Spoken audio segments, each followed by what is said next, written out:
Form follows function by لويس سوليفان، واحدة من أشهر المقولات في مجال العمارة اللي فيما معناها الشكل يتبع الوظيفة. بالنسبة للشخص اللي هيعيش في بيت عايز معماري متخصص يعمل له التصميم بتاعه، هو بيتواصل مع متخصص لسببين. السبب الأول هو إن مش كل الناس بيتاح لهم في حياتهم إن هم يتعاملوا مع مهندس متخصص، ففي المرة اللي بيتواصل فيها مع مهندس معماري بيبقى عايز يعرف، عنده نوع من الفضول يعرف الخطوات بتاعة المشروع بتمشي ازاي، هو ازاي الموضوع هيتحرك من ان هو فكرة لان هو يوصل لتصميم ومكان سكن اعيش فيه. والسبب التاني ان هو مش بيكون عايز يعيش في مسكن طالع من خط انتاج مصنع، عايز حاجة لها شخصيته هو، لها الانطباع الخاص بيه، البيت الخاص بيا اللي بيؤدي وظيفته بناء علي انا، على افكاري وعلى متطلباتي انا الخاصة. الضيف اللي يجي يكون انطباع خاص عن المكان مش شبه اي مكان تاني، وده طبيعي نتيجة ان كل واحد فينا عنده شخصيته المتميزة عن الاخر، وده لان التصميم بيكون معمول بشكل خاص لشخص معين هيسكن فيه.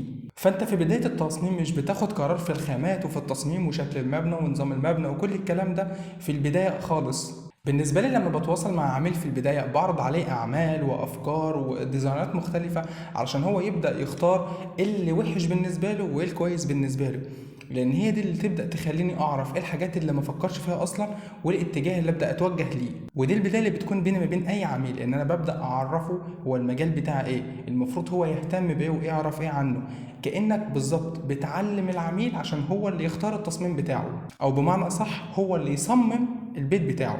وبالتالي العميل بتتكون عنده معرفة أعمق عن احتياجاته والتصميم بيتم إزاي، فبيبدأ يكون معاه بوصلة توجهه هو شخصيا في اتجاه صح للتصميم وللشغل اللي يناسبه هو. لأن بالنسبة لي إن العميل يكون عنده دراية واعية وكاملة بالمجال ده أحسن بالنسبة لي، لأن أنا مش عايز يكون في أي مجال للتخمين. ودايما كده لأي عميل، كل ما انت عرفت اقل عن الحاجة كل ما زادت حاجات غير مرغوب فيها هتبدأ تظهر معاك اول ما تسكن في المكان. الخطوة اللي بعدين ببدأ اشكل في التصميم بما يناسب العميل ده بشكل خاص، لان هو حاليا بقى عنده بوصلة خاصة بيه بتوجهه علشان يوصل للي هو عايزه.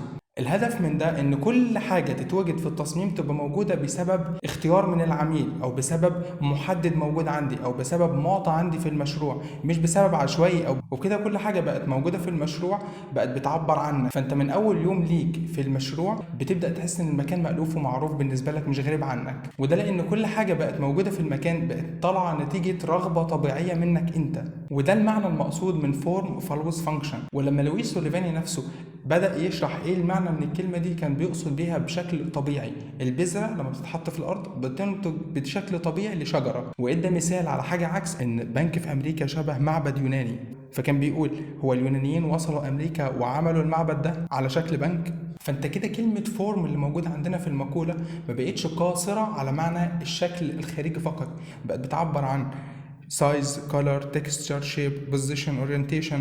وفي النهاية دي الحاجات اللي بتكون متوقعة منك كمعماري في الجزء الأول من المشروع وهو التصميم.